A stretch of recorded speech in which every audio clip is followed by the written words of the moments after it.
ne te laisse pas surprendre. Salut et merci de me rejoindre pour ce nouvel épisode de Marcher avec Johan. C'est un plaisir de t'avoir avec moi aujourd'hui pour cet épisode. Comme d'habitude, de développement personnel. Aujourd'hui, on va parler de la surprise. Tu l'as vu, le titre de cet épisode, c'est « Ne te laisse pas surprendre ». Tu vas voir que cet épisode est très pratique. C'est quelque chose qu'on peut utiliser vraiment dans sa vie quotidienne et ce que j'aime faire dans ce podcast. Présenter de petites astuces ou des petits enseignements qui font la différence. Tu as rarement des astuces magiques. Tu n'as jamais des astuces magiques. Mais tu as plein de petites astuces qui peuvent vraiment t'aider à améliorer ta vie. Tout simplement. Avant de passer au contenu, j'aimerais te demander de prendre quelques instants pour laisser une note. Pour laisser 5 étoiles à ce podcast. Quelle que soit l'application que tu utilises. Quel que soit sur Apple Podcast ou sur Android. Ou même sur l'application mobile gratuite de Français Authentique. Si tu prends 2 minutes pour laisser 5 étoiles, ça nous fera évidemment très plaisir. Alors, ce que je te disais, c'est que cet épisode, ça va être une incitation, un encouragement à la préparation afin de ne pas être surpris. Savoir où on va en effet, avant de démarrer quelque chose. Savoir les choses positives qui nous attendent, mais aussi avoir en tête les choses négatives. Et pour illustrer ça, je vais prendre une citation de philosophe stoïcien Épictète. Donc, ça fait de l'ordre de 2000 ans que cette citation a été écrite ou en tout cas a été prononcée et je vais te la dire. Je la trouve très pratique et elle parle d'elle-même. Donc, Épictète nous a dit, si tu vas dans les bains publics, souviens-toi qu'il y a des gens qui éclaboussent, qui bousculent, qui insultent et qui volent. Ne sois pas surpris que cela se produise. Alors, encore une fois, c'est amusant. Parce que quand tu vois la façon dont nous enseigne la philosophe au lycée, aujourd'hui, et quand tu lis cette citation, tu vois qu'il y a vraiment quelque chose qui a été manqué, à mon avis, dans notre enseignement. Parce que moi, j'aurais préféré. Alors, je fais une petite parenthèse. Mais quand on m'a enseigné à la philosophe en terminale, au lycée, j'aurais préféré qu'on me parle de choses comme celle-là, plutôt que de choses archi-théoriques, des biographies, etc. Mais ça, c'est un autre sujet. En tout cas, c'est très pratique ça. On est souvent tous un peu naïfs. Quand on démarre une activité, on va s'offusquer de certaines choses. C'est exactement ce que dit Épictète. À leur époque, quand il allait dans les bains publics, quand il allait se baigner avec d'autres personnes, eh bien, il y avait des gens déjà qui ne faisaient pas attention, qui éclaboussaient les autres, pendant que quelqu'un était tranquille, qui eux ne faisaient pas attention et mouillaient. On voyait de l'eau sur les autres, les éclaboussaient. Il y avait des gens qui ne voulaient pas attendre et qui, au lieu d'attendre 3 secondes que quelqu'un passe, eh bien les bousculaient, leur mettaient des coups d'épaule. Il y avait un contact entre leur corps, les insultaient, même en se plaignant, en disant des choses grossières. Il y avait même des voleurs. En tout ça, en effet, le message d'Épictète, c'est que ça fait malheureusement partie de l'expérience. Ça fait partie de l'expérience d'aller dans les bains publics. Et souvent, on a tendance à se dire, je vais aller au bain public. On ne se focalise que sur les bains publics et on ne se focalise que sur le positif. Donc, je vais dans l'eau, de préférence de l'eau chaude. Je vais être très bien, ça va être super. Je vais me détendre, il n'y aura pas de bruit. On a une version idéalisée de ce on fait les bains publics. Mais si aujourd'hui on va rarement dans les bains publics, on peut aller dans les thermes pour se détendre. Mais l'idée, c'est de se dire qu'il ne faut pas idéaliser quelque chose. Quand on part en voyage, on a tendance à ne voir que le positif. On se dit, tiens, c'est cool. Je vais prendre l'avion et puis je vais arriver là-bas. Je vais visiter cette chose et je vais visiter ce monument. Je vais faire ça, je vais aller au restaurant. Et on ne voit finalement, on ne pense qu'aux choses vraiment à 100% positives. Et on oublie l'attente à l'aéroport. On oublie qu'on va arriver à la douane. Peut-être qu'il n'y aura pas assez de personnel et qu'on va devoir passer 1 heure à attendre. Peut-être qu'on va tomber sur un douanier qui ne sera pas sympa avec nous. Peut-être que dans l'avion, la personne qui sera juste devant nous va mettre son siège, va reculer son siège et prendre tout notre espace. Peut-être qu'il y aura quelqu'un dans l'avion juste à côté de nous qui nous bousculera et qui viendra sur notre espace. Peut-être qu'il y aura plusieurs enfants qui vont crier pendant tout le voyage. Tout ça, on n'y pense pas en effet. On idéalise la situation, on ne se dit pas. Malheureusement, qui dit au voyage, des choses positives, mais dit aussi à lui, choses négatives qui arrivent en même temps.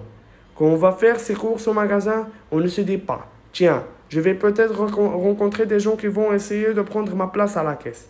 Quand on fera la queue, quand on va se promener en forêt, comme je suis en train de le faire actuellement, on ne se dit pas, tiens, il y a des moustiques qui risquent de me piquer. On survit quand ça arrive. Et je prenais l'exemple récemment. Enfin, il y a quelques semaines déjà, dans un podcast, tu fais que parfois les gens sont sans gêne. Et que toi, tu vas à la plage pour te détendre, pour regarder la mer et lire un peu, et que certaines personnes juste à côté de toi mettent la musique. Tout ça, en effet, il faut s'y préparer.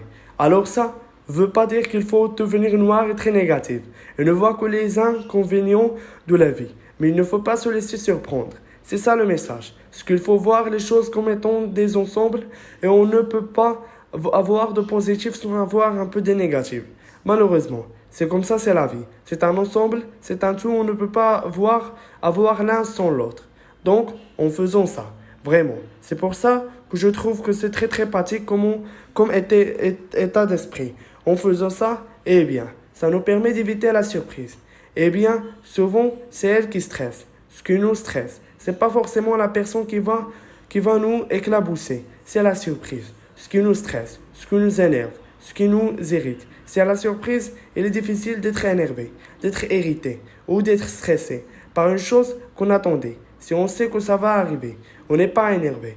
Là, par exemple, je suis en train de me promener. Avant de partir, j'ai vu que le ciel était très gris.